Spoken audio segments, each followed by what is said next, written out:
My name's Frank, but I'm an alcoholic. It's good to be here tonight, and it's good to be sober.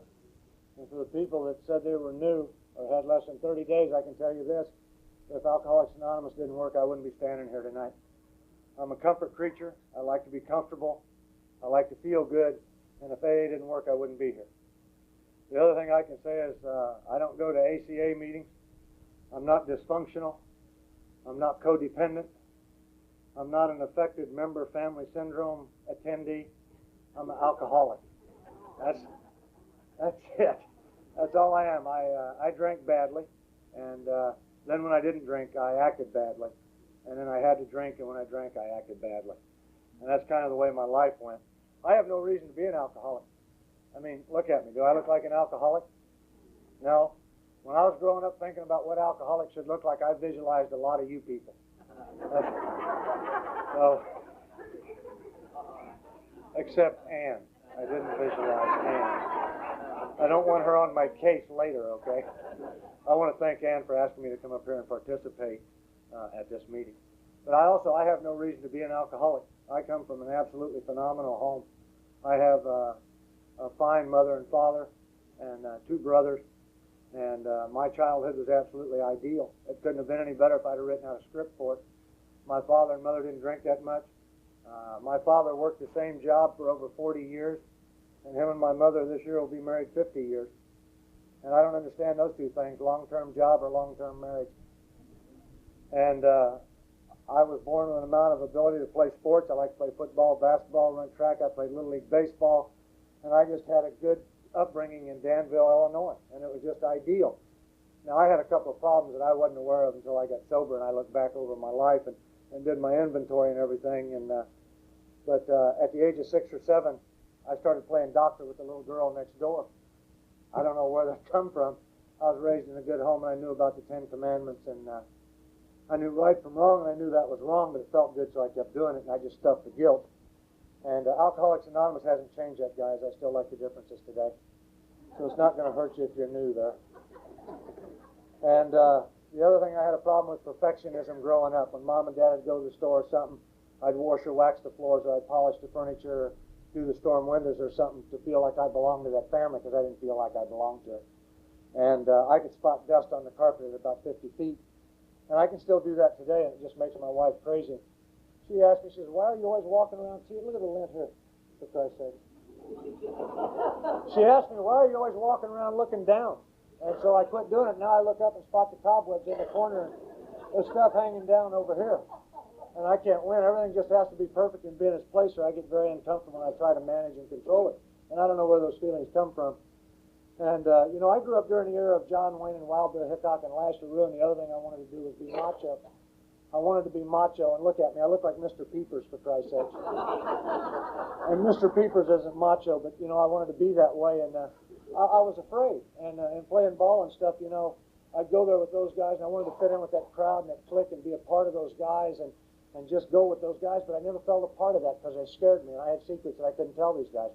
I couldn't tell them what me and that little girl was doing next door, and I couldn't tell them that I was afraid of the dark. How's it look for a big high school football star to be afraid of the dark? You know, I couldn't tell anybody I was afraid of the dark, for Christ's sake. And I was ashamed of that. And also, I'd go out after ball practice down on Main Street there in Danville, and the guys down there wore black leather jackets, and they had ducktail haircuts and long sideburns and wore engineer boots and Levi's. And those guys were macho, and I wanted to fit in with those guys. And, you know, they scared me too, and when they scared me, I had to fight to keep you away from me. And I'm too light to fight and too thin to win. So I developed a technique of ambush. And I started hitting these guys with clubs and bricks and stuff. And then when I'd go home and think about what I had done to that guy, I felt bad about that. Macho guys ain't supposed to feel bad. And I had to stuff those feelings down. And, you know, that's how I was growing up. And I was a liar and a cheat and a thief. I forgot to mention that. And I didn't know where that come from. But I'd steal things, or I'd rip you off, or I'd lie to you, or cheat at school and stuff. And I felt bad about those things. And I had to stuff those emotions down, too, because I knew Mom and Dad hadn't raised me that way. And, you know, I was at a party one night, and my girlfriend brought me a 16-ounce tea glass full of slow gin and 7-Up. And, you know, I took a drink of that stuff, and it tasted like strawberry Kool-Aid. And so I chug-a-lugged it down. It was a hot summer night back there in Illinois. And so I chug-a-lugged it down, and nothing happened. You know, I didn't get 6'4" and gain 230 pounds. And, Nothing happened. I handed her the glass back, bossed her around, told her to go get me another one, and she did. She brought that back, and I chugged like that down, and I thought that quenched my thirst, and it was good. And nothing happened. I didn't put on a trench coat. I didn't cross some invisible line and end up on Skid Row drinking wine out of a paper bag that night. That didn't happen to me. I drank about a gallon of that stuff in about 30, 40 minutes. Nothing happened. It wasn't a big deal. And about 35, 40 minutes after that last glass, I found out where Slow Gin got its name. Got drunk as hell, okay? Went into a blackout. Didn't know what a blackout was, but what happened was I got taken home by some of my buddies that I wanted to fit in with, and I got in a lot of trouble, and I got grounded, and their mom and dad were yelling and screaming at me, and I could have cared less because I was drunk. And I developed an attitude, and I passed out that night, and when I got up the next morning, I was vomiting and throwing up, and I was sick at my stomach, and I had the uneasy agitation. It felt like hot lava in my guts, and my head was just banging every time Mom or Dad would yell at me, and I just wanted them to be quiet, and they wouldn't shut up. And, you know, I missed 3 days of school. I was so damn sick, and, you know, I learned something that night, though. And I can tell you this, that from that night back there in Danville to as I speak to you here in Buellton, I have never had another glass of 7-Up. 7-Up was my problem. I have not drank 7-Up since that night. 7-Up makes me upset at my stomach and I want to throw it up. So I don't drink 7-Up. I'm a Pepsiologist. And that's where my thinking was. And until I got here with you people, that's where my thinking was. I could blame everything but what was causing my problem, and I was my problem. And but what happened was I went back to school in 3 days, and the guys there at school told me what I'd done that night. And they told me that I was out there dancing and I was funny, and they said this guy lipped off and I hit him in the mouth, and he went through the screen door, and we had to pay the guy for the door whose house it was. And you know, that's how I acted, and I couldn't remember that, and I didn't know that was a blackout. You see, I thought everybody at that party that night drank the way I did, and that's the way they did. I didn't know what a blackout was till I got here with you people, that when Frank Jones consumed amounts of alcohol into a system, he would continue to function. I don't know how you people drank, and I don't know if any of you people ever had a blackout. But a blackout for me is when I drank amounts of alcohol, but I continued to function and do what I was doing. But the next morning, I couldn't remember what I had done the night before. Have any of you ever had that happen? I don't know. But I knew one thing. I found out since I've been here with you people that that's a sign that I may have a problem with alcohol. And I didn't know that. I didn't know that. I didn't know that everyone didn't drink that way and forget what they had done the night before, and I did. And, you know, I kept getting in fights and getting in trouble there, and I kept stealing and doing all those things. And, you know, I had colleges talking to me about scholarships to play ball and stuff, and I had a secret I couldn't tell anybody because all you folks knew what you were going to be when you grew up. You knew what you was going to take in school. You knew what you were going to major in. And you were athletes, and you were cheerleaders, and you were doing all these things. And I wanted to be a part of you, but I didn't feel that way. You see, I didn't know what the word vocation meant because I hadn't learned anything in school, and I was ashamed of that. And I couldn't tell anybody, and so I'd run around fighting and getting in trouble, and the bigger you get, the fights get worse. And I was really starting to hurt some guys in school and get into trouble, and so finally, just before graduation, my senior year, to take all the heat off of me, I did what I was going to do for a long time after that. I run. I quit high school and I joined the Marine Corps because that's macho. And, you know, I found myself on a train going up to Chicago to get sworn in, and I'm sitting next to my hero. I'm sitting in right next to the guy that I want to feel like he looks. This guy's got a ducktail haircut and a black leather jacket. This guy's got on engineer boots. And I want to be like this guy, and I want him to like me. And I'm sitting there with a flat top, a crew neck sweater on, and a leather jacket. And I feel like a wimp. And I don't want to be any wimp. And this guy's drinking this stuff out of a little brown bottle. And he pokes me and says, "Hey, man, you want a drink of this?" Now, what am I going to tell this guy? No, I don't want any of that stuff. Last time I drank, I got sick. I can't say that to him. So I said, "Sure, I'll take a drink." And I took 2 or 3 big mouthfuls of this stuff and swallowed it down. This was not slow gin and 7-Up. This was whiskey. And when you're 17-year-old and you chug it like whiskey, I don't know how you were, but I'll tell you how I was. I threw that crap back up. And I'm trying to look macho, and you can't look macho with tears running out of your eyes and snot running down your face. You can't look macho. And I wiped my face off, and I handed him that bottle back, and I said, "Boy, that was good." I just wanted this guy to like me. I wanted to fit in with him. And he says, "You want another drink?" I said, "No, not right now." I was still trying to get over that O, and I could hardly breathe, for Christ's sake. And I didn't turn into a blazing alcoholic. I got sworn in, and I found myself out here at MCRD San Diego. And, you know, I was sitting on the back of that bus when it pulled up out front, and this guy got on the bus, and he had on a funny round hat and a shaved head and a uniform. And he got on that bus, and I don't know how in the hell he picked me out. I was macho. But he did. He snatched me up by the jacket, threw me off that bus, started calling me dirty names. Worse names than you people here in AA use. And, I felt inadequate and I was afraid, and I couldn't tell anybody that because I wanted to look tough and I wanted to look macho and I wanted to fit in with you guys. And, he slapped me around and I went through boot camp like that, full of fear and full of anxiety and full of feelings that I couldn't deal with, that I just had to pack down and stick my chin out and act tough because I had to be that way because that was my image of myself and that's how I wanted to be because I was so full of fear. I got through boot camp and in October of '62, I found myself on a ship going through the Panama Canal, and I am going to go kill Cubans. I'm going to be macho, and I knew I was going to win the Medal of Honor. And I was full of fear and I was afraid, and I couldn't tell these Marines I was with on that ship that I was afraid. How can I tell these guys I'm going into combat with how afraid I am? And so I'm sitting there. I've watched John Wayne in the Sands of Iwo Jima, and I'm sharpening my bayonet sitting there on my rack. Some of my buddies broke in the narcotics locker on that ship, and they brought me down a little morphine syrup. I took that plastic cap off and I stuck that in my leg and squeezed that juice out. Went up on the deck of the ship that night, and I laid up there all night looking at the stars. And I wasn't afraid no more. If you'd have walked up to me that night and said, "Hey, Frank, you know why you're not afraid?" I said, "Yeah, I know why I'm not afraid." They'd have said it was that morphine you took. You know what I'd have told you? That morphine didn't have anything to do with me not being afraid. I'm not afraid because I grew up all of a sudden and I matured. Now get out of my face before I break yours. And that's how I felt. I didn't know then what I know now, that putting that narcotics into my system allowed me to deal with those emotions and feelings I couldn't cope with. You see, I didn't know that I had that problem. And I didn't know that that substance inside my body would take that fear away and rip that anxiety out of me. I didn't know that it was going to work like that for me for a long time. Now, that's all the dope I took. So you ain't going to hear any more dope stories from me. I figured that anybody can be a heroin addict. All you got to do is shoot heroin. You got to be an alcoholic. You got to hang in there. You got to be able to throw up, wet your pants, crap your pants, sleep in the bushes, abuse your family, make an ass of yourself in public, and do that one day at a time for a number of years. Otherwise, you ain't going to be in here.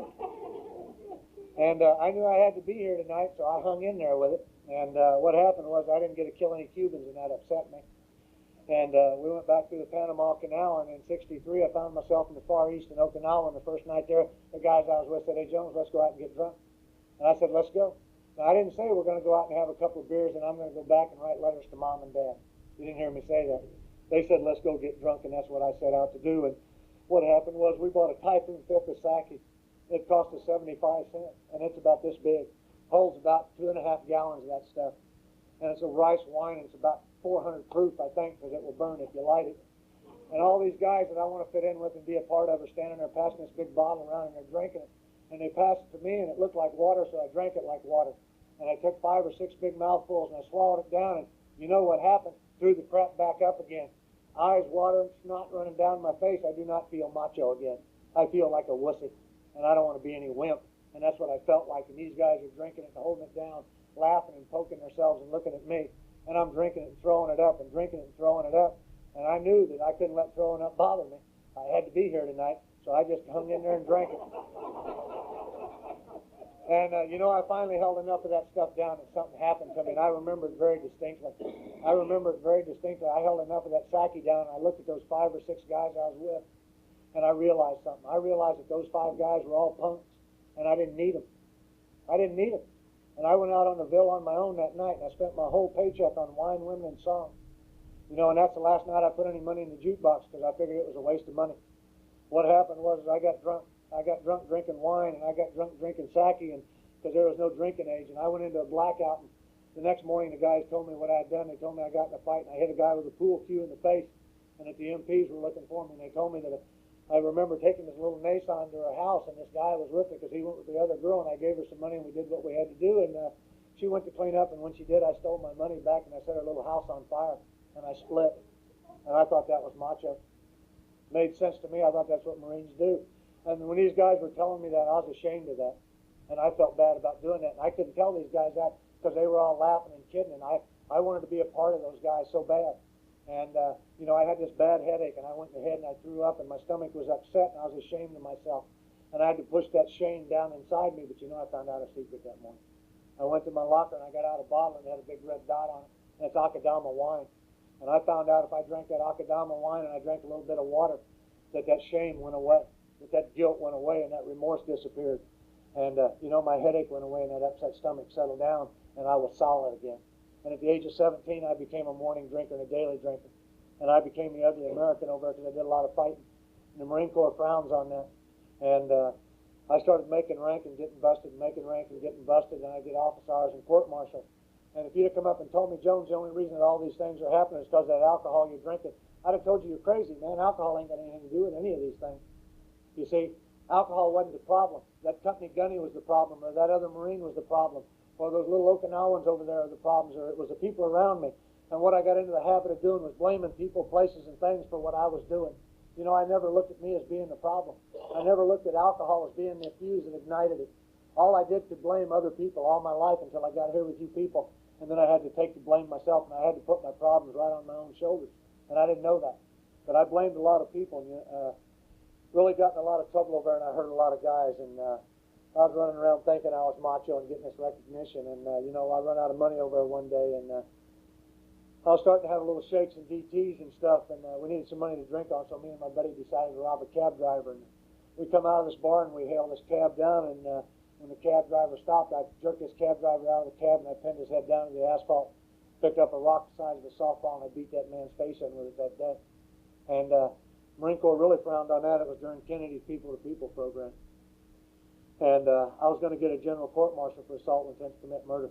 And my father had to fly to Okinawa, and he had to pay for that man's reconstructive surgery, and he had to pay for that man's retirement. And you know, I just begged him not to throw me out of the Marine Corps because it's the only thing I knew how to do. And if you'd have come up to me when I was in that brig awaiting court-martial, I'd have told you alcohol didn't have anything to do with it. These little rice-propelled dudes over here are overcharging us. They leave the meter running when it ain't supposed to be running. They overcharge us when they're taking us here or there, and I could rationalize and justify why I had done what I had done. Alcohol didn't do that, you see. And I was denying this disease from the jump and didn't even know it. Well, my father had letters from home and everything, and as it would go after the court-martial, I was sentenced to 2 years confinement and hard labor and back to duty. If you've been in the military, you know that can't happen. And by the time all the paperwork was processed, I had already been locked up a year, so they let me loose. And back here in the States, I continued to act that way. I continued to drink and run around the bars and be crazy. And, you know, I've got a woman now when I was home on leave, and I married that woman. And about 10, 11 months after we were married, she had a baby girl. And I started abusing that family. You see, she wasn't acting the way I thought she should act. She wasn't wearing the clothes that I thought she should wear. She wasn't saying the things that I thought she should say. You see, I was trying to direct and control her life, and I didn't know I couldn't do that. You know, back then, I didn't know that I wasn't mature enough to be a husband. And so I had to abuse that family, and I abused that little girl. And I'm not telling you that because I'm proud of it today. But, you know, I'd drink, and that little girl would cry, and I couldn't stand kids that cry because I didn't think kids were supposed to cry. And I'd yell and scream in that house and act like a maniac. And then I felt bad about the things I'd done, and then I had to go out in the bars and drink, and then somebody'd come up and get in my face, or somebody'd look at me funny, or somebody'd say something, and I had to hit them with an ashtray or a bottle. And then that'd start the cycle because all those feelings and emotions had come up, and the only way to get that madness out of me was to put alcohol in my system. And alcohol was working, and I was running around being a nut. And like I say, I abused that family a lot. And finally, I got called into the CO's office, and you know, they issued me a rifle with a telescope on it, some live ammunition. And they cut me some orders and sent me across the ocean to a little place called Vietnam. Now, I got to tell you this, that long before I went over there, I was an alcoholic. You see, I was a morning drinker and a daily drinker at the age of 17. And I've been doing that for 5 years. So Vietnam ain't my problem. You're not going to hear anything up here that I blame any of my problems or drinking on Vietnam, because I don't. But you see, they sent me over, and when I landed at Da Nang, I was terrified. You see, I'd run around acting macho, and I was immature, and I didn't know that. And when that plane landed, I was scared to death, and I couldn't tell anybody that. You see, I knew there was a real war going on over there, and I knew that people were dying. And what happened was we took a truck convoy and stuff, and then we took some choppers and went on up to Dong Ha, and I wasn't going to be in supply or in the rear with the gear. I was a sniper, and I was attached to a recon unit and went up to Khe Sanh and Con Tien. And you see, I was too scared to go on patrol. I was absolutely terrified, and I couldn't tell these guys that. And the first time I seen guys killed or I seen guys maimed, that didn't register in my head that I could accept that. But you see, I had to find out a secret over that. You know, I found out that if I put 151 proof rum in my canteens, and I drank that it took that fear away. And I became invisible and bulletproof. That's what alcohol did for me. And, you know, we went on these operations and we went on these patrols, and, you know, the next morning or the next week when we'd come back off these things and we got back in our harbor site, the things I had done the night before, when I thought back on the actions I had done, when I thought back on that killing and that burning and that maiming and things I was doing, you know, that didn't register with me, and I couldn't handle those emotions, and the only way to keep that from going crazy was to drink whiskey, and so I did that. And I continued to do those things over there because I thought that was acceptable. I thought that's how I had to validate my manhood. And I continued to do those things over, and I done a lot of things I'm ashamed of. And all the things that you read about in Time Magazine and Newsweek, you see, I did those things. And every time I did them, the guilt and the shame and the remorse would eat me up, and I had to drink. And I had to push those feelings down to function. And, you know, I don't bring these things up today because I think they're macho, because I don't. What I bring them up for is a lot of times I speak, there's a lot of veterans come up, and they talk to me after the meeting. And they come up and tell me that they're having a hard time staying sober. That they say that they've done a lot of bad things, that they've done this or that. And they say, you know, I just can't get this program. I just can't get it together. You know, I can't stay sober. You know, I got to tell them what my sponsor told me and what people like you told me when I came in these rooms and I unloaded my crap on you. He told me that that was the past and I had to forget it, and that I got to live today and I can't change nothing in my past. And, you know, I've read that big book that's sitting over on that table a lot. And there ain't nowhere in that big book, I tell these guys, there ain't nowhere in that big book that I've read or in these 12 steps that are listed right here, or these 12 traditions that are listed over there, that it says that if you've done a lot of bad things to a lot of people a lot of times, that you can't stay sober. You see, it doesn't say that there. What it says in the big book and what you people tell me is that no matter what, that if you work the 12 steps and you should develop a spiritual program, if you take certain actions and you get committed to Alcoholics Anonymous and you go to meetings and you start believing in a higher power, that you can stay sober no matter what. And I got to tell these guys that are standing there saying that they can't stay sober because of the crap they did over there, that I think that it's my opinion they're using that as a cop-out and they're not staying sober because they don't want to. And that's just my opinion. I know Alcoholics Anonymous has worked for me. And I don't think anybody's done anything worse or anything better than I have. I think that I'm just a drunk and that I did the things I had to do to get here to you. And I'm just thankful that I live today. And I'm just grateful that I can be here and try to be an example to a newcomer. You see, that's what I've got to do. And I didn't know that until I got here with you people. I carried a lot of shame for a long time. You see, finally in March of 1968, I got blown up over during the siege at Quezon, and I come back, and I had that wife and daughter, and I got out of the hospital, and I went home, and while I was on Hill 881, my wife had had a son that she was pregnant with when I left. That little boy was about 10 months old. And, you know, these kids ain't supposed to cry or make a mess, and I was nuts, and I was drinking whiskey out of the bottle, and, you know, I had a lot of feelings I was trying to push down, and that wife was chipping her teeth at me, and I couldn't handle that night. I told her if she didn't shut up, I'd kill her. And you know that woman didn't shut up, and that little girl was crying and telling me don't shoot her mommy. And that little boy was crying, and I wanted those kids to shut up. Because I didn't like a lot of noise in the house where I was. And, you know, since I got to Alcoholics Anonymous, I found out that there was a God in that house that day. A God that I had quit believing in a long time ago. You see, if there was a God, I figured, with the things I had done in Vietnam to the people I had done it to, I was screwed, you see. I'd already broke all 10 of the commandments. And if there was a God, I was history. And I know since I've been into Alcoholics Anonymous that there was a God in that house today, that day, and I'm grateful for that. Because you see, that woman wouldn't shut up, and she didn't believe I'd kill her. And I went into the closet, and I got a gun out. And I walked back into that kitchen drunk, and I took another drink of whiskey out of that bottle. And I kept trying to get the safety off of that gun, and it wouldn't come off. And that little girl standing on this leg telling me don't shoot her mom, and that little boy crying on this leg trying to stand up. And a spring come out the back of that gun, and I pushed that spring back in, and that was the firing pin, and that gun went off. And that bullet went through my hand and went down between my legs where those two kids were standing. And that bullet didn't hit either one of those kids that day. And you see, those kids are blessed, and so am I. And I have to believe that there was a God looking out for a drunk and kids that day. There ain't no doubt in my mind that I shot that woman if I could have got the safety off. There's no doubt in my mind whatsoever, because I was drunk and crazy. And I continued to abuse that family for a period of time. But you know what that woman did shortly after that? You're not going to believe this. This will answer why I drink, see? You know that woman divorced me? Did you believe that? I gave her 6 good years. I fired 1 shot in the house. I didn't even fire the whole clip. And she split. She took those kids and divorced me. She went off with a state policeman from Indiana. I was absolutely devastated.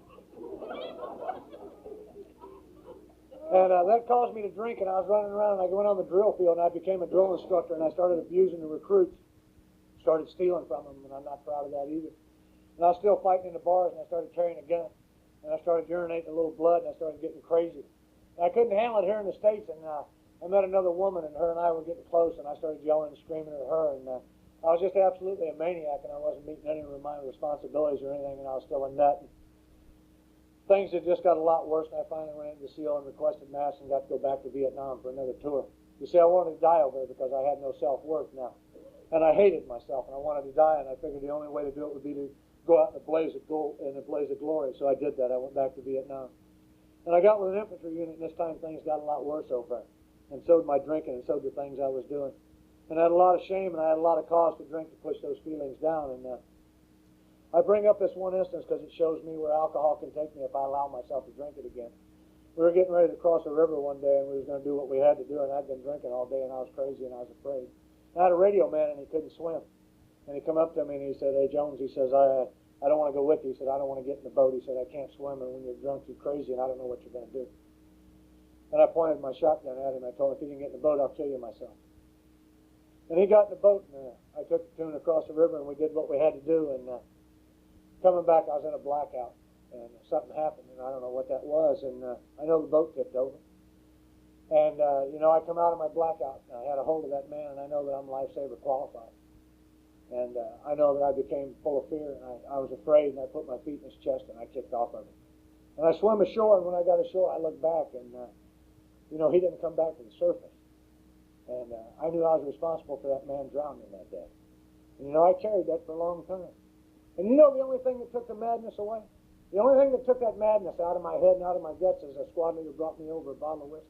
And by the time I drank half that whiskey, my head clicked on and said that was the fortunes of war, and that was his misfortune. You see, that's what whiskey does for me when I drink it. You see, I have no regard for human life, and I have no regard for anybody but myself, because I'm selfish, because I'm egotistical, and I have a problem with Frank Jones, and I didn't know that. I drank myself out of the Marine Corps after 11 years. They wanted me to come back after lunch, and I couldn't do that. And if you're tough and macho the way I am, there's only one thing you can do. I strapped on a gun and a badge and became a cop. I don't see anybody in here I arrested, so I'm safe. But I took that fear out on the street with me, and I took that shame out on the street with me, and I had to drink. I couldn't sit in a police car with my partner and tell him I was afraid of the dark, and I was afraid to go down the alleys, and that I had to drink because I couldn't stop shaking, because I couldn't stop the thinking, and that the only way to cut that fear away was to drink whiskey. I couldn't tell my partner that. And I abused everybody that I arrested, and I abused the people on the street, and I'm not proud of that today. But that's what I had to do to validate myself, and I still validate myself with other women. And I'd got married again, and I had started to abuse that wife, and she had another daughter, and I abused that family, and I took that police and Marine Corps attitude home with me, and I'm not proud of that, but that's what I did. And I demanded everything to be perfect, and I demanded everybody to do things my way, and if they didn't, there was a storm that went through that house, and then I'd go out in the bars, and I'd take it out on the people in there. And I was carrying a gun and a knife, and I started getting in a lot of trouble. And, I'm the kind of guy that I always have to have something because nothing's ever enough for me. I can use up a year's supply of anything in about 2 weeks. And one woman's not enough, and one drink's not enough, and one car's not enough. And I had to validate myself when I was a cop, and I started having an affair with my partner. Now, I got to tell you that I'm not from Hollywood, okay? My partner was a female. And, she found out that I got my wife pregnant again. I tell you, some of you women are really sick. You know what she did? She shot me. Could you believe that? For getting my wife pregnant? This sick one's laughing. But she shot me, give me a new part up here. And I didn't know what else to do. I was just crazy and nuts, so I got a real estate license and started selling real estate in Simi Valley. Now, I got to tell you this, that if any of you recognize me, and I sold you a house in the 70s, let me apologize to you. I don't have the money to give you back. I ripped you off. But I'm willing to make amends. That's what the steps tell me. But I got to tell you this, I made a lot of money. I was making 6 figures a year in the 70s. And if you're sitting there thinking that if you had just a little more money, if you just had some money, if you was making a lot of money, you could stay sober, you'd get the heat off. You wouldn't have to go to these crazy meetings with all the smoke in these goddamn rooms and these crazy alcoholics and stuff. If you think that that'd fix it, I got to tell you that if you think a Cadillac would fix it, maybe 2. If you had 2 new Cadillacs, if you had a house on a 1/4 acre with 3-hole putting green in the backyard and a swimming pool in one corner with tiki lamps and palm trees, if your kids wore designer clothes and so'd your wife, and I wore enough gold chains and diamonds and shit, I looked like a gigolo going out to get a listing for Christ's sake. And if you think that that'll fix it for you, if you think that'll fix it and you're an alcoholic and a drunk the way I am, I got to tell you, that don't fix it for you. That don't fix it because all those things I had those things. I had a Cadillac and my wife had one, and we had those things. And all I did was drink in the better bars. And they frown on you fighting in Chasen's and Perinos. The Beverly Hills PD knows me. And I got thrown out of those places, and things started getting worse. And I was drinking in bars with dirt floors because I wanted to feel better then. And I started crapping blood and urinating blood, and I was getting sick, and I was abusing that family, and I was absolutely crazy. And I was paranoid, and I knew that they were out to get me, and I just couldn't figure out what the hell my problem was. And if you told me that it was alcohol, I'd have told you you're crazy. Alcohol ain't got anything to do with it. It's those kids and that wife and this job. If I had more money, if I could just make $15,000 a month, that's what I need. 10 ain't enough. I need to make 15. If I could make 15, I could take the edge off. If I could become a little bit calm, for Christ's sake.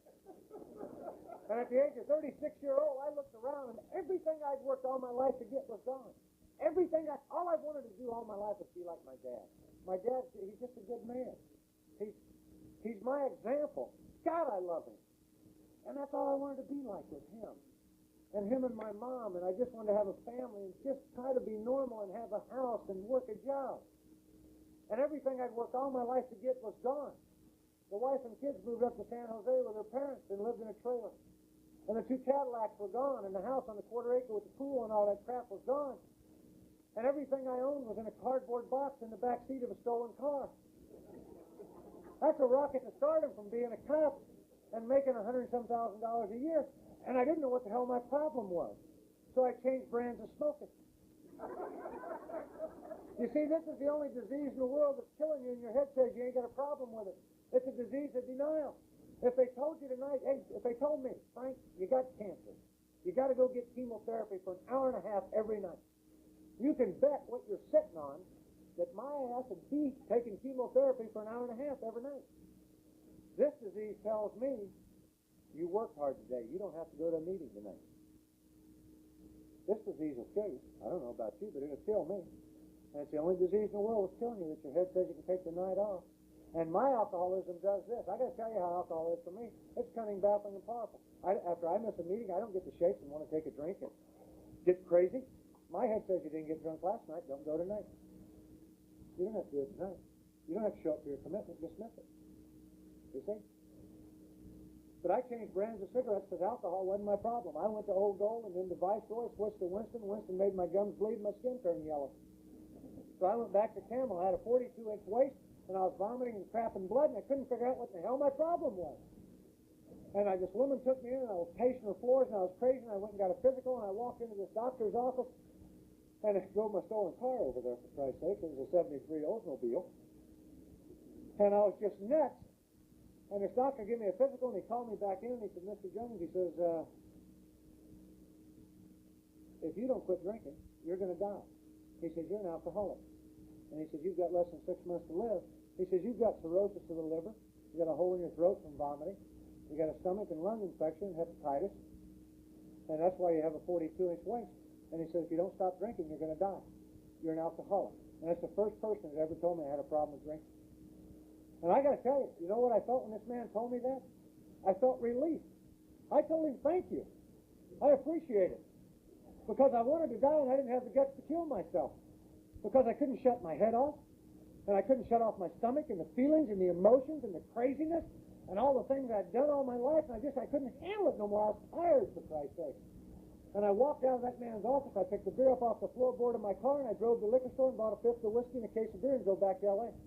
And I drank as hard and as fast as I could because I wanted to die. I just couldn't handle it no more. And a woman took me in her house, and she had kids and stuff. She felt sorry for me. She was trying to feed me and take care of me, and I was drinking in her closet and not eating. And I didn't eat for about 2 or 3 weeks, and I got crazier in hell, and I was walking around stuttering and nuts. And I got to tell you how God works in my life that I don't believe in. I have a God in my life that I didn't believe in until I got here with you people, and I stayed long enough to believe. I was sitting in this woman's bedroom, and I'd vomited blood all over the bed, and I had a Cox 357 on her nightstand, and I was going to kill her children and her because the world outside this room sucked, and I didn't want her and her kids to have to suffer. And then I was going to commit suicide because I couldn't find any other way out. And my parents vacation in Florida in a different spot. They go to Orlando or Miami or wherever the old folks go to vacation in Florida. And I hadn't seen or heard from my parents in 4 years and my 2 brothers because the last time I had seen them, I threatened to burn my brother's house down if he didn't give me some money. And I showed up with a gun and a can of gas and an attack dog. and they gave me some money, and I hadn't seen them since. But I sit on this woman's bed, and this woman told me since I've been sober that I was talking to myself and just crazy, and she said I picked the phone up and I dialed the telephone number. And on the other end of that telephone, my dad answered. I don't know how that happened. I do today. You see, I had a loving God in my life that was looking out for me. What can I tell you? Because I didn't know where they were, but he picked the phone up, and I told him that I was an alcoholic and that I'm dying and I needed help. I had never surrendered anything in my life. I've been through the best POW schools the Marine Corps has got.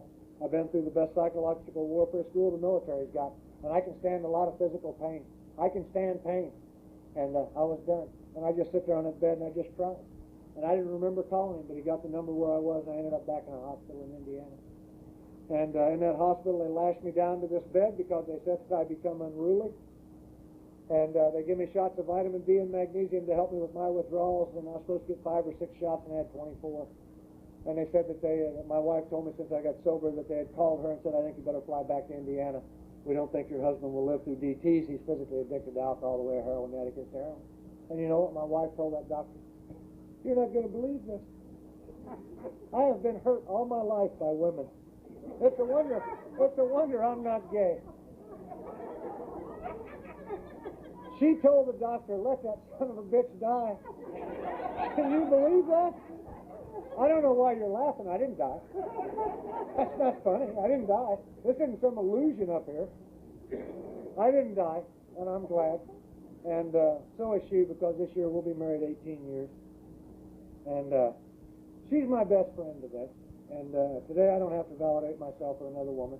My wife is enough. She's enough for me. And we've got God, AA, and Al-Anon in our house. And without those three things, we wouldn't have a home. But I didn't die, and when I got out of that hospital, I went to another hospital, and in that hospital that I was in, they told me to go to Alcoholics Anonymous meetings. They told me to go to 90 meetings in 90 days. They said if you desire to take a drink, go to AA. And they made me go to 2 meetings a day in that hospital. This is going to sound kind of funny to some of you. They weren't interested in my money. They were preaching AA. And if you didn't go to meetings, they discharged you. And I heard 90 meetings in 90 days. Go to AA if you want to drink. And I thought if I want to drink, I'll go to AA. And I couldn't remember my wife and kids' names, and I couldn't remember the words to the Lord's Prayer, and I couldn't remember where I had lived, and I had a speech impediment. I talked with a stutter, and I had a bad limp, and I didn't know what the hell my problem was, and I was just crazy. And I was healthier physically than I thought I'd ever been, and I heard this go to 90 meetings in 90 days. And you know, I got out of that hospital, and I walked outside 2 glass doors, and I stood out in that Indiana sun, and I started crying.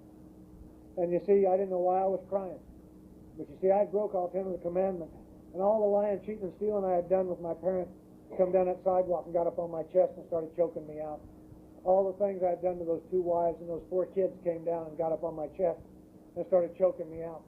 And all the things that I had done in Vietnam to all those people come down and started choking me out, and the things when I was a cop. And I couldn't drink alcohol because they told me I'd die. And they told me if I wanted to go to AA, I'd have to want to drink, and I didn't want to drink, and I didn't know how to deal with these problems and these feelings and emotions and the guilt and the shame and all this stuff. And I got to tell you, if you're an alcoholic the way I am, and I don't know if you're intense or not. Well, I've settled down since I've been here. I'll tell you, I love Alcoholics Anonymous. I could be a cheerleader for AA because this works. I used to really be uptight when I got here and just strung tight, and I'm calm tonight. I'm really calm. But I didn't go to Alcoholics Anonymous meetings for 13 months. I understand what Sissy was saying. I didn't go for 13 months because I didn't want to drink. I got my wife and kids back, and we moved into a garage in Newhall, and we slept on the floor, and we ate out of a styrofoam chest. And the kids didn't bring anybody over from school because it was in the middle of the field, and they were ashamed of that. And I hadn't changed how I was living. I was still lying, cheating, and stealing. For 13 months, I didn't go to AA, and I still lied, I still stole, I still validated my manhood, I still abused that family. And my wife says today, it was a lot worse during that 13 months than it ever was drinking. And I got absolutely insane, and I got to tell you that if you're like me, and I don't know what kind of drunk you are, but I didn't go to AA for 13 months. And after 13 months, some guy came up and said, hey, Jones, how you doing? And I thought that was a personal question that shouldn't be asked. And I took offense to it. And I grabbed this dummy by the throat. And I wanted to tell him how I was doing, but I didn't want you to hear me because I was a little bit uptight. And I grabbed him and said, how in the hell do you think I'm doing? And I just flipped out. I had a nervous breakdown. I went crazy. Didn't have a drinking problem, but I just went crazy because there was a little too much pressure on me. And this guy started to interrogate me. And that bugged me. And I got to tell you how there was a God in my life. You see, I got to be body slammed. I don't get the message very easy. But there was a guy in that room that day that was an active member of Alcoholics Anonymous. And he walked up and they pulled me off of him and I was kicking and screaming. And he put a card down and he said, I know what's wrong with you, but he said, I can't help you. He said, I'm afraid of you. And he said, call this guy. And I couldn't call him, and for 2 weeks I couldn't call him because I had just sit around and cried and thought about suicide and just went nuts. And finally I went down to see this guy and I sit in this man's office. And I sit in there and I just cried uncontrollably. And what that man explained to me is what I know today. He explained to me that I didn't have a drinking problem. He explained to me that I had a living problem. He said, you haven't had a drink in 13 months, Slim. He says, you've got a problem with living. And he said, what I suggest you do is find a living answer to your living problem. And he said, I'll also suggest something else to you. He says, you might find the answer to your living problems in meetings of Alcoholics Anonymous. Because he says Alcoholics Anonymous talks a lot about drinking, but it ain't for drinkers. And you know, I found out since I've been coming to these meetings about 8.5 years that he's right. I haven't seen anybody sit in these meetings and drink a bourbon and water. I haven't seen anybody sit in these AA meetings and pop the top on a Budweiser. What he told me that I had to do, he told me that I had to become committed to Alcoholics Anonymous. He told me that I had to put AA first in my life. And he said, if you don't put AA first in your life, you have to put AA before your wife, before your kids, and before your job. Because he said, if you don't, you're not going to have those other things. You're going to end up crazy, drunk, or dead. And if you drink, you may end up either one of the other two. And he told me that I had to get commitments at the meeting. He told me that I had to come in here and I had to sit in the front row. He told me I had to take the cotton out of my ears and put it in my mouth. He told me that I had to start getting commitments. He told me I had to help clean the meeting up, and I had to help set it up and wash coffee cups. He told me that I had to make AA first, and I had to make the meeting mine. He said, don't let it be theirs, because if it's theirs, they can take it. If it's yours, nobody can take it from you. And you know, he told me that I had to start reading that big book, and he suggested to me that I read the black part, not the white. He told me that I should start trying to work these 12 steps in my life. And I had to write a 4th step, and I had to do a 5th step. And I had to make amends, and I had to make financial amends. And he says, you have to change how you're living. And you know, I came to a meeting that night like he told me to do, and I sat in the front row. And I stuck my hand out, and he told me to get my sick mind off my sick self if I did that. And I started saying hello to other people, and I tried to remember their names. And he told me that I had an ego problem, and that my ego had to be smashed. And he said he'd do that for me, and he had. And I got to tell you, that I started coming to these meetings, and that first night I went home. And I felt better when I left that meeting, and I stayed after the meeting, and I got there early like he told me. You see, for me, the meeting starts before the meeting. This fellowship before the meeting, the shaking hands and the talking. That's where I talk to people one-on-one. And I listen to their problems, or I share mine with them. The stuff that goes on during the meeting is just icing on the cake for me. And then I always stay after the meeting like I was told by my sponsor. And I share it with the newcomers, or I share it with the people after the meetings. And I didn't know to do that. But that night I did that, and I went home, and that night I slept all night. And I got up, and I started crying when I got up. You see, I hadn't slept all night in a long time. And I got down on my knees outside that house like he told me to do, and I said, thanks for a good day, God, and keep me sober today. You see, he told me to do that because I didn't believe in God, and he told me that I didn't hang the moon out. And he said I should pray to the person that does. And so I started doing that, because I knew somebody put it out and took it down. I just didn't know who. And, you know, I did those things, and I got commitments at the meeting. And he had to tell me how to do these things because I didn't understand. And he told me to call him every day, and I do that. And, you know, it's funny, I had to become self-supporting through my own contributions. He had to tell me how to get a job. And I got a job as a security officer, and I didn't want to do that. That was beneath my station. I used to be something, for Christ's sake. And he told me to take the first place that hired me, and this security company hired me. And I worked graveyard, and I went to meetings before that. And I took the bus to work. And when I got my first check, I stood there and cried, and if I didn't need it so bad, I'd have kept it and saved it, because I hadn't earned an honest dime in a long time.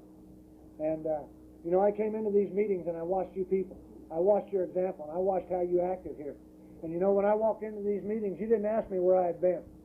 You didn't ask me what I had done overseas. You didn't ask me, how'd you treat your wife and kids while you were drinking? You didn't ask me any of those things. You told me to come on in and sit down. You put your arms around me, and you told me I didn't have to hurt myself anymore. You told me it was okay to be here with me. And you guys stuck your hand out to me, and you slapped me on the back, and you told me I was welcome here. And you know, I've learned to do that to other people, and I learned that from you. And when I came into these meetings, I watched how you treated each other. I watched how you put your arms around each other. I watched how you shook hands. I watched you husbands, how you treated your wives.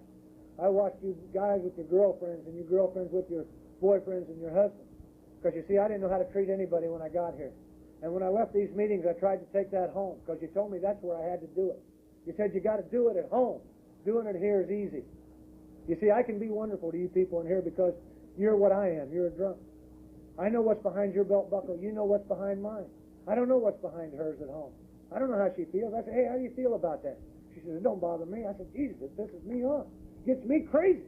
You know, it doesn't bother her. I don't know how she can do that. You know, but I watched you long enough that I can go home and I can do that now. I can treat her with some dignity and with respect.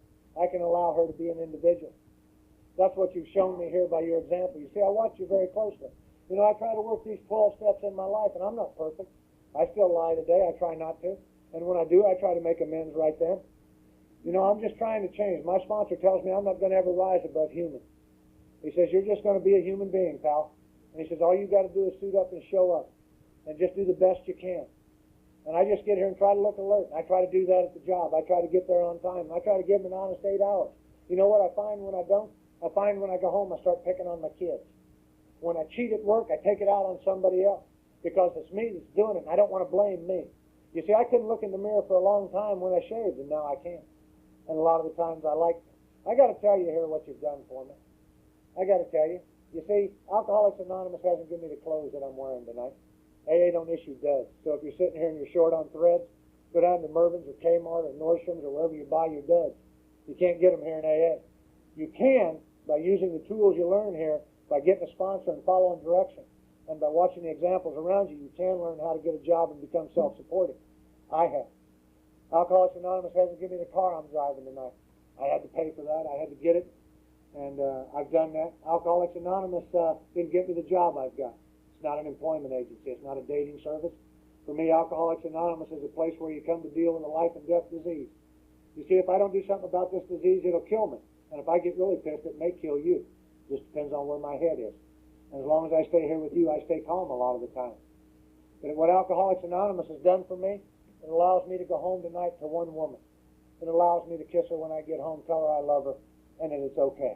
And she knows I'm going to come home tonight.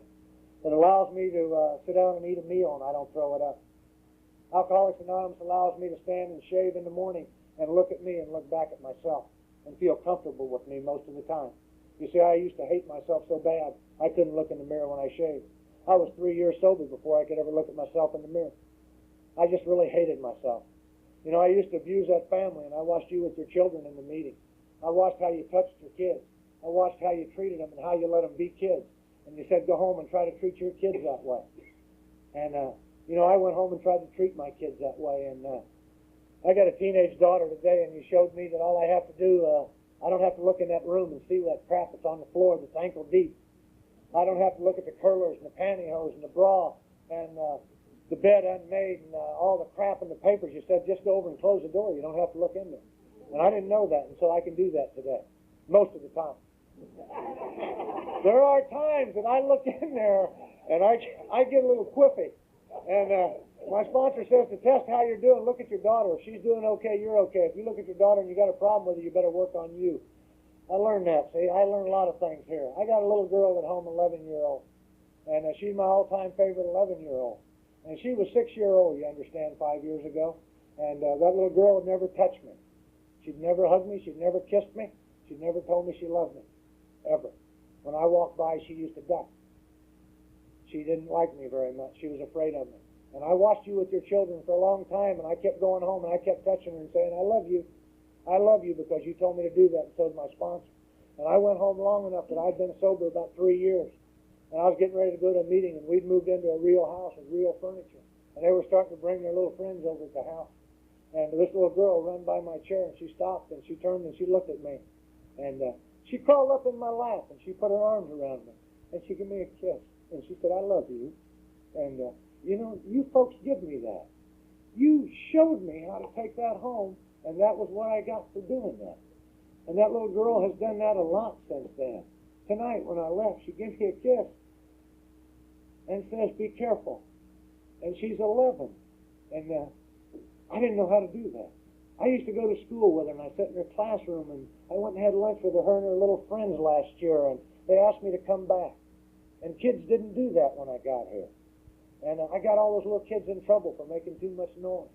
But you know, I found out the other place I fit besides Alcoholics Anonymous. I fit now in the 6th grade at Meadow School. I fit there with those little kids, man. That's where I fit. But I'm not an adult. I just try to be. You see, that's what you give me. That's what you give me. I couldn't get that anywhere else. She went and took golf lessons so she could play golf with me, so she could be around me. She never wanted to do that before. And that other one, she made a cheerleader at Hard High, and now she's going to be the captain of cheerleaders her senior year. She came up and hugged me, and I got to cry, and I was happy for her. And I go to her school, and I see the things that she's doing. And when she cheers and I got a meeting, I go to my meeting, because if I don't go to my meeting, she's not going to have a dad. And I know that today. I didn't before. You see, I can't shortchange my program. I got to be here with you people so I can go home to that tonight. And I got to tell you this, too, that Alcoholics Anonymous isn't easy. You know, it's not a bed of roses out there. You know, when I got here, you get in the grocery store line, I look at the thing, this is 4 years ago, I look at the, it says 10 items or less, cash only. Here's a woman, she's got 14 goddamn items, and she's going to write a check. I would go crazy. I threw her crap on the floor. Can't you read the sign? Jesus! And I tell you, I go shopping tomorrow. I'll go shopping and stuff. And I was at the store today. I had to get some things before I came here. I stood in line. It said 10 items or less. I stood there in line. I had 16 items and a check. Let the newcomer behind me wiggle his toes in his shoes. And I can do that today. And I'll make amends after I check out. Write the check. I'll turn and say, "Oh, I'm sorry." I'm not going to ever rise above human. But it's not a bed of roses out there. I have a father. He has a blood clot on the brain and Alzheimer's disease. And if it wasn't for him, I wouldn't be here. He paid for me to go to the hospital. And I got to go back 2 weeks ago and be with him and say goodbye. And I would not have had the dignity. I would not have had the courage to go back had you people not told me just suit up and go back and try to be an adult. You're taking us with you. And you know, I did that. And I helped my mom. And I did the things I had to do. And I went back and I watched my oldest daughter get married. She's 24. And she had disowned me until the end of last year. She called and apologized. And says, "Come back for me when I get married, Dad, in April." And I did. And I took you with me, and I got to drive my father there. I got a son that's in prison. He's 22. And I got to be here when he gets out. He's an alcoholic. And he's doing it a long time. Because that's what alcohols and drugs do if you're young. If you don't get here with us like Doug did, you ain't going to make it. You're going to end up where my boy is, and my boy is going to be here with us when he gets out, I hope. But you said just suit up and show up, John, and be an example for him when he gets out. And that's what I'm trying to do. I've been bankrupt in sobriety. My partner took a company we had up his nose, and me and my wife lost everything again 2 years ago. You know, it's not easy. But I just picked it up and trudged on down the road. You told me if you keep doing these things, it'll get better. You told me that I couldn't have faith and fear at the same time. You told me I couldn't have love and hate at the same time. And so I had to stop hating this man so I could love you. And that's what I've done. And all I've done is suit up and show up and try to follow your example. You know, the things I've said tonight doesn't mean anything to anybody in here. It just means something to me. It just reminds me of what I used to be like. It reminds me of how I got to you people and what a miracle it is. And it also reminds me today what you've done with me since I've been with you. You've put me back in the center of my family. You've restored some of my self-respect and dignity. You've took the past away from me. You allow me to live right now. Just today. Not tomorrow, not yesterday. My past is gone. And you let me be comfortable. If you're new or used tonight, you don't have to remember anything I've said. You don't have to keep anything I've said in mind because it doesn't mean anything to you. What you have to keep in mind, it was said tonight, it was read the first thing in chapter 5 and you didn't even pay any attention to it, probably. I do every time it's read. It's so important to me. You have to keep it right up in front of you, especially if you're new. And that line in that chapter 5 says, "Rarely have we seen a person fail who has thoroughly followed our path." Thank you.